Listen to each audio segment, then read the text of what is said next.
अस्सलाम वालेकुम स्टूडेंट्स। जैसे कि मेरी पहले जो फर्स्ट वीडियो है उसमें हमारे पास क्वेश्चन था perception of teacher on innovative teaching methods. ये रिसर्च जो होती है वो क्वालिटेटिव होती है, क्वांटिटेटिव होती है, यही क्वेश्चन था। तो मैंने प्रोवाइड किया है यहाँ पर एक रिसर्च रेफरेंस जो बिल्कुल भी एपीए के रेफरेंस के मुताबिक नहीं है। ये एक इंफॉर्मेशन है, मैंने एज ए एपीए के अकॉर्डिंगली रेफरेंस नहीं दिया, लेकिन ये ऐसा आर्टिकल है जिन्होंने इस बात पे रिसर्च की हुई है और ये रिसर्च जो है वो क्वांटिटेटिव बेस है। रेफरेंस देने का मतलब ये है यहाँ पर इस रेफरेंस को मेंशन करने का कि जिन्होंने ये क्वेश्चन किया था और जो मेरी वीडियोस देख रहे हैं वो इस बात को अंडरस्टैंड करें कि हमने जो टाइप्स की बात की थी रिसर्च की, क्वालिटेटिव और क्वांटिटेटिव, तो मोस्टली आजकल जो हम काम कर रहे हैं मिलकर काम करते हैं, रिसर्च क्वालिटेटिव और क्वांटिटेटिव बोथ। जब हम रिसर्च कर रहे होते हैं तो हम क्वांटिटेटिवली भी डाटा कलेक्ट कर रहे हैं और क्वालिटेटिवली भी। तो अगर हम ये अपना रिसर्च टॉपिक रखते हैं तो अगर पॉसिबल है कि हमारे पास ऐसे मेजरमेंट स्केल्स हैं जैसा कि इस रिसर्च में इस्तेमाल हुआ जिसका रेफरेंस है, अगर आपके पास भी अवेलेबल हैं तो ऑफ कोर्स आप उसको क्वांटिटेटिवली करें। लेकिन अगर आपके पास ऐसा पॉसिबल नहीं है कोई मेजरमेंट टूल, तो आप इंटरव्यू के थ्रू भी इस रिसर्च को एज अ क्वालिटेटिव कंडक्ट कर सकते हैं। क्वालिटेटिव में हम थीम एनालिसिस करते हैं और इंशाल्लाह हम उसको एक्सप्लेन करेंगे कि हम उसमें क्या क्या चीज़ें करते हैं। तो इस रिसर्च को बहुत तरीके से किया जा सकता है, क्वालिटेटिव और क्वांटिटेटिव, और कंबाइंड मेथड ज़्यादा बेस्ट रहेगा। आज का हमारा टॉपिक है हाइपोथेसिस, जो हम रिसर्च में इस्तेमाल करते हैं कि हम एक एस्टिमेट देते हैं अपने रिसर्च के बारे में, एक डायरेक्शन प्रोवाइड करते हैं अपने रिसर्च को, तो हम उसको दे देते हैं नाम हाइपोथेसिस का। कुछ साइंटिफिक थ्योरीज हैं वो डिफाइन करती हैं कि हाइपोथेसिस क्या होता है। हम साइंटिफिकली देखते हैं चीज़ों को, एविडेंस बेस्ड देखते हैं। तो आज के हमारे जो लेक्चर है उसमें हम डिफाइन करेंगे कि हाइपोथेसिस होता क्या है, उसके फंक्शंस क्या हैं, उसके करैक्टरिस्टिक्स क्या हैं, उसकी नेचर कैसी होती है, उसकी टाइप्स, पॉसिबल टाइप्स कौन कौन सी हैं, एरर कौन कौन से होते हैं हाइपोथेसिस कंडक्ट करने में। Definition: a testable statement about the relationship between two or more variables, proposed explanation for some observed phenomena। हम देखते हैं कि हाइपोथेसिस क्या होता है।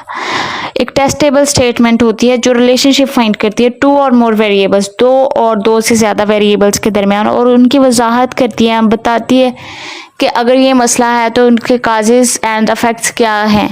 मोर सिंपली इसको डिफ़ाइन किया जा सकता है कि हम कोई भी एक इशू लेते हैं, उसके बारे में एक साइंटिफिकली प्रूफ प्रोवाइड करते हैं, तो हम उसके बारे में एक स्टेटमेंट बनाते हैं। अचानक से हम अगर कोई प्रॉब्लम देख रहे हैं उसके बारे में अचानक से अपनी राय कायम करके नहीं कह सकते कि ये ऐसा ही एग्जैक्ट है, हमें उसके बारे में सबूत ढूंढना होंगे, बात करनी होगी। लेकिन हम कैसे जाएंगे, क्या डायरेक्शन होगी, ये हमें प्रोवाइड करता है हाइपोथेसिस।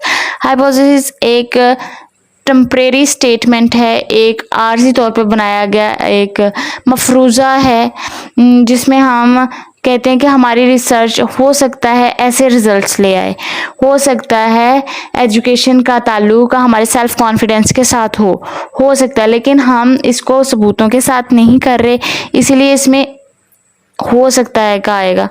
तो ये हाइपोथेसिस होता है जो एक स्टेटमेंट हम बनाते हैं, एक गेस लगाते हैं कि इसके ऐसे आउटकम्स हो सकते हैं। हाइपोथेसिस को वेरिफिकेशन के लिए एक प्रोसीजर होता है, या तो फिर वो रिजेक्ट, उसके बाद जो आउटकम्स आते हैं उसमें वो या फिर रिजेक्ट हो जाता है या एक्सेप्ट हो जाता है, या फिर ठीक है ऐसा भी मुमकिन है, ऐसी सिचुएशन आ जाती है। तो समटाइम ये बिल्कुल राइट जैसा हमने सोचा होता है, जैसा हमें प्रीवियस स्टडीज़ ने बताया होता है वैसा ही रिज़ल्ट आ जाता है, तो हमारा हाइपोथेसिस जो होता है वो राइट हो जाता है। और अगर हमारी कोई इन्वायरमेंटल डिस्टर्बेंस की वजह से या चेंजेस की वजह से, क्लाइमेट चेंजेस या कल्चर डिफरेंस, कोई भी काज कर सकती है सिचुएशन, उसकी वजह से कोई चेंज आ जाए तो हम पार्शली राइट भी रिजल्ट्स जो हैं वो देख सकते हैं, देखने में आते हैं ऐसे रिसर्चेस के। और समटाइम टोटली ऑपोजिट वो फेनोमिना एग्जिस्ट ही नहीं कर रहा होता कल्चर में, इसलिए हमारे हाइपोथेसिस रिजेक्ट भी हो जाते हैं। तो rejection and acceptance based on the analysis, हम टोटली देखते हैं कि हमारे एनालिसिस हमें इस बारे में क्या बता रहे हैं। फंक्शंस ऑफ हाइपोथेसिस, इसमें फेजेस बताई हैं, 3 फेजेस हैं। फार्मूलेट योर अजम्पशन, हम फार्मूलेट जो अजम्पशन बनाई है वही हाइपोथेसिस है, उसको फार्मूलेट करते हैं, उसके बारे में जानते हैं कि हम बात क्या कर रहे हैं, हमारा लिटरेचर हमें क्या बता रहा है। जब हम इस बात के लिए श्योर हो जाते हैं कि जो हमने स्टेटमेंट बनाई है वो एक्यूरेट है, हमें एक डायरेक्शन प्रोवाइड कर रही है, तो हम उसको फार्मूलेट करते हैं, उसकी वजाहत ढूंढना शुरू करते हैं।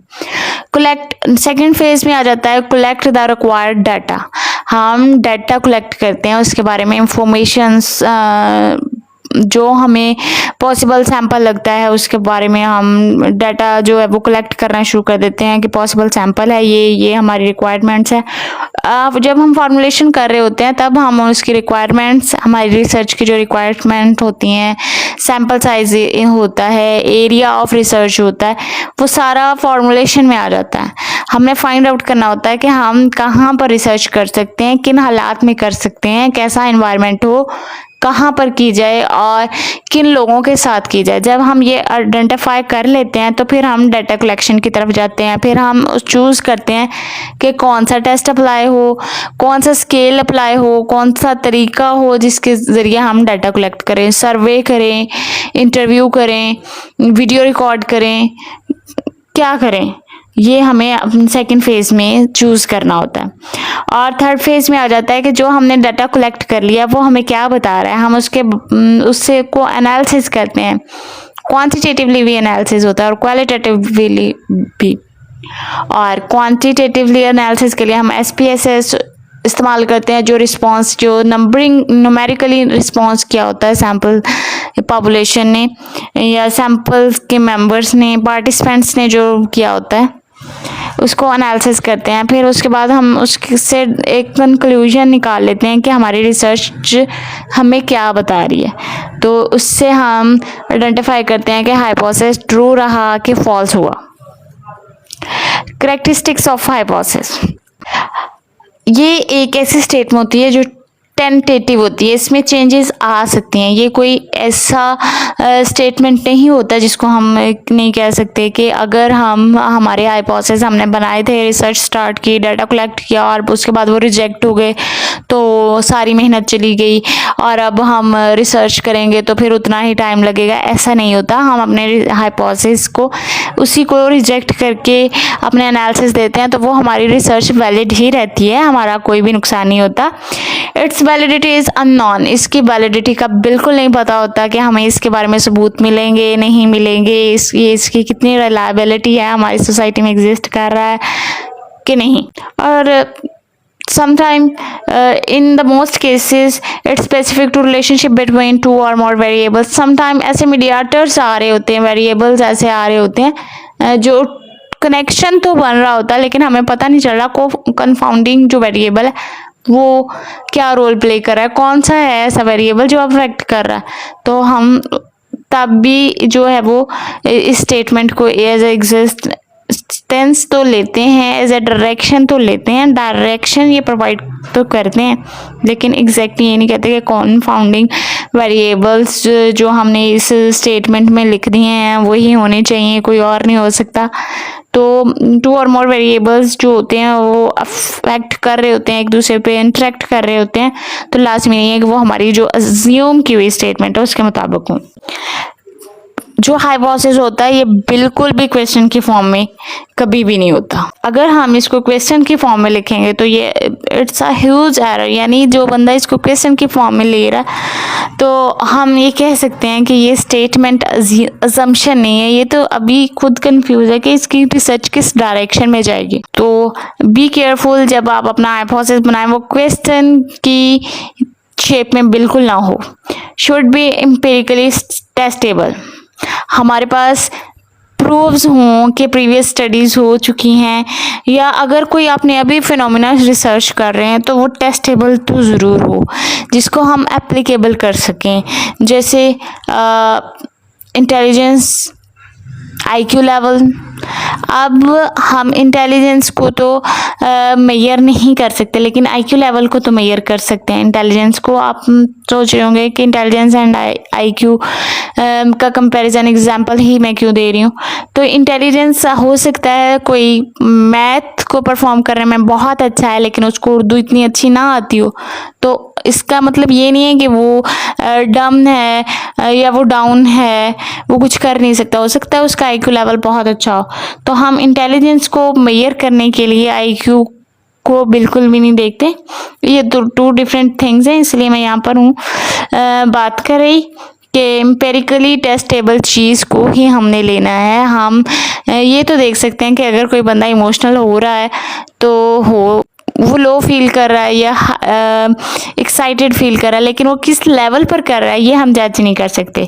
तो हमने अपना हाइपोथेसिस बनाते हुए ख्याल रखना है कि जो वेरिएबल्स हमने चूज़ किए हैं वो ऑब्जर्वेबल हैं, वो एम्पेरिकली सूटेबल हैं, टेस्ट किए जा सकते हैं। नेक्स्ट है should be specific and precise.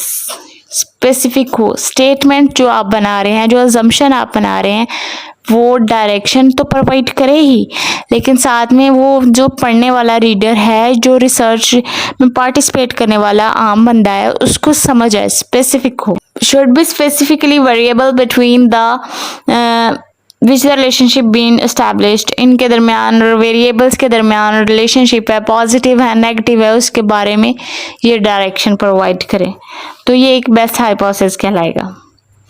Simple, conceptually clear होना चाहिए। Should be capable to verification, जैसा कि हम पहले बात कर चुके हैं। Should be related to the existing body of knowledge, हमें पता होना चाहिए कि हम इसको कहाँ पर जाकर रिसर्च कर सकते हैं, कहाँ पे जाके हम इनकी तहकीकात करेंगे तो हमें एक्यूरेट रिजल्ट जो हम चाहते हैं वो मिल जाएंगे। हाइपोथेसिस शुड बी ऑपरेशनलाइजेबल, हम उसको डिटेल्ड व्यू में एक्सप्लेन कर सकें, ऐसा हाइपोथेसिस होना चाहिए। Nature of hypothesis and types, दो तरह की टाइप्स होती हैं हमारे पास हाइपोथेसिस की। या तो फिर रिसर्चेबल होता है, सर्चेबल होता है, जो हमने हाइपोथेसिस बनाया होता है, रिसर्च हाइपोथेसिस होता है, या उसका अल्टरनेटिव होता है। यानी सिंपल हाइपोथेसिस बना देते हैं हम, कॉम्प्लेक्स बना देते हैं, डायरेक्शन बना देते हैं, नॉन डायरेक्शन हाइपोथेसिस भी बन सकता है, अल्टरनेटिव भी बन सकता है, एसोसिएटिव एंड काजुअल भी बन सकता है। सिंपल हाइपोथेसिस हो सकता है, हमारी स्टडी का सिंपल हाइपोथेसिस हो कि there is a relationship between study and winning. Complex hypothesis हो सकता है, there is a confounding variable between self esteem and the self confidence. तो कॉन्फाउंडिंग वेरिएबल्स भी हमने ही चूज करना होता है। तो हम कह सकते हैं experience is a confounding variable between the knowledge and the job satisfaction. Non directional hypothesis भी होते हैं जो हमें डायरेक्शन तो नहीं प्रोवाइड कर रहे होते, जैसा कि मैंने पहले सिंपल हाइपोथेसिस में बात की तो वो बिल्कुल भी डायरेक्शन नहीं था। There is a must be relationship between self confidence and self esteem. तो इसमें कोई डायरेक्शन नहीं मिल रही कि पॉजिटिव रिलेशन होगा कि नेगेटिव होगा, बस ये कहा जा रहा है कि जी रिलेशनशिप है। एसोसिएटिव एंड ग्रेजुअल हाइपोथेसिस में ये आ जाता है कि चाय पीने से नींद कम आती है, ये एक अजम्पशन, अज्यूम किया हुआ स्टेटमेंट है। और अगर हम इसको लेकर चलें कि जो कैफीन ज़्यादा लेते हैं उनको नींद कम आती है, तो ये एक एसोसिएशन बिटवीन टू वेरिएबल्स हो रही है कि एक अगर हम ज़्यादा ले रहे हैं तो उसका इफेक्ट दूसरे वेरिएबल पर हो रहा है। तो ये associative and casual. Null hypothesis होता है कि हम उसके ऑपोजिट बनाते हैं, जो हमारा हाइपोथेसिस है उसके ऑपोजिट देखते हैं डायरेक्शन में। There is a no relationship between both caffeine and the sleep timing और स्लीप इफेक्ट। तो ये हमारा अल्टरनेटिव हाइपोथेसिस है, नल हाइपोथेसिस इसको भी कह सकते हैं। Error in testing a hypothesis, हम हाइपोथेसिस को टेस्ट करने में जो मिस्टेक्स करते हैं उसमें कुछ मिस्टेक्स मैंने यहाँ मेंशन की हैं और उसमें हम दो तरह का एरर करते हैं कि any decision made based on the hypothesis test may be incorrect. हो सकता है कि हमने जो स्टेटमेंट बनाई है उसके बारे में हमारे पास बहुत से एविडेंस मौजूद हो और हमने इसलिए वो हाइपोथेसिस डिज़ाइन किया हो, लेकिन वो किसी वजह से वो इनकरेक्ट हो रहा हो, तो हम जो है वो दो तरह के एरर्स करते हैं कि या फिर नल हाइपोथेसिस होता है जो हमने उल्ट बनाया होता है, वो गलत होता है और हम उसको एक्सेप्ट कर लेते हैं। और टाइप 2 एरर में होता है नल हाइपोथेसिस को हम रिजेक्ट नहीं करते, अपने जो ओरिजिनल बनाया हुआ हाइपोथेसिस होता है उसको रिजेक्ट कर देते हैं और नल को एक्सेप्ट कर लेते हैं, तो ये टाइप 2 एरर आ जाता है। इसको मज़ीद समझने के लिए हम यहाँ पर मैंने टेबल बनाया है, वो देखते हैं। हाइपोथेसिस है ट्रू है तो हमने एक्सेप्ट कर लिया है, तो ये करेक्ट डिसीजन है, कोई एरर नहीं है। हाइपोथेसिस जो हमने बनाया था वो ट्रू है और हम एनालिसिस के बाद हमें पता चला कि ये वाकई ही ट्रू है और हमने एक्सेप्ट कर लिया, तो ये करेक्ट डिसीजन है। लेकिन अदरवाइज अगर हाइपोथेसिस हमने जो बनाया है वो फॉल्स है और हमने उसको एक्सेप्ट कर लिया, देखिए दोनों सिचुएशन में हमने किया एक्सेप्ट ही है कि पहले करेक्ट डिसीजन लिया, क्या ट्रू था और हमने उसे ट्रू ही कहा, लेकिन नेक्स्ट में है कि फॉल्स था और हमने उसको एक्सेप्ट कर लिया कि ये जो हमने बनाया है ये ट्रू है, तो ये हमारे पास टाइप 1 एरर हो गया। और some time most of the time हम इस बात को हिस्ट्री से रिलेट करते हैं, एनालिसिस जब भी कर रहे होते हैं तो हमारे पास अगर क्वांटिटेटिवली वो चीज़ें नहीं आ रही होती तो फिर हम उसको क्वालिटेटिवली जो हमारे पास डाटा कलेक्शन होता है वो उसकी तरफ हमारे पास कर रहा होता है, डायरेक्शन कर रहा होता है, हमारे प्रीवियस रिसर्च हिस्ट्री को जो है वो सपोर्ट कर रहा होता है, तो इस तरह के एरर्स आकर हो जाते हैं। बिल्कुल भी आपने परेशानी होना जब आप रिसर्च कर रहे हो, तो आपने इन बातों का ख्याल रखना है कि हमने टाइप 1 एरर से कैसे बचना है और टाइप 2 एरर से कैसे बचना है। ओके, नेक्स्ट है हमारे पास हाइपोथेसिस होता है और हम उसको ट्रू होता है और हम उसको रिजेक्ट कर देते हैं, तो हम क्या कर लेते हैं टाइप 2 एरर। और सम टाइम ये होता है हाइपोथेसिस गलत होता है और हम उसको रिजेक्ट करते हैं, तो ये करेक्ट डिसीजन होता है। तो बहुत में डिफरेंस क्या है, टाइप 1 एरर के चांसेस ज़्यादा होते हैं क्योंकि हमने अब स्टेटमेंट बनाई होती है और हम जो है वो इतने सबूत इकट्ठे कर चुके होते हैं अपने स्टेटमेंट के बारे में कि हम कहते हैं कि नहीं, कहीं पर शायद हमारा एनालिसिस का मसला हो गया है, शायद डाटा कलेक्शन का मसला हो गया। सम टाइम ऐसा होता भी है, तो हमें एनालिसिस के वक्त ही अपने सैंपल को रिव्यू करना चाहिए इससे बचने के लिए, इस एरर से बचने के लिए कि जब हम एनालिसिस कर रहे हो ताकि हमारे पास एक्यूरेट इंफॉर्मेशन आए। इसलिए हमने जब हम एनालिसिस कर रहे हैं तभी अपने सैंपल का रिव्यू करना है कि कहीं हमारे डाटा कलेक्शन में तो मसला नहीं। इस तरह इस एरर से बचा जा सकता है और करेक्ट डिसीजन भी इसी में। Thank you for watching.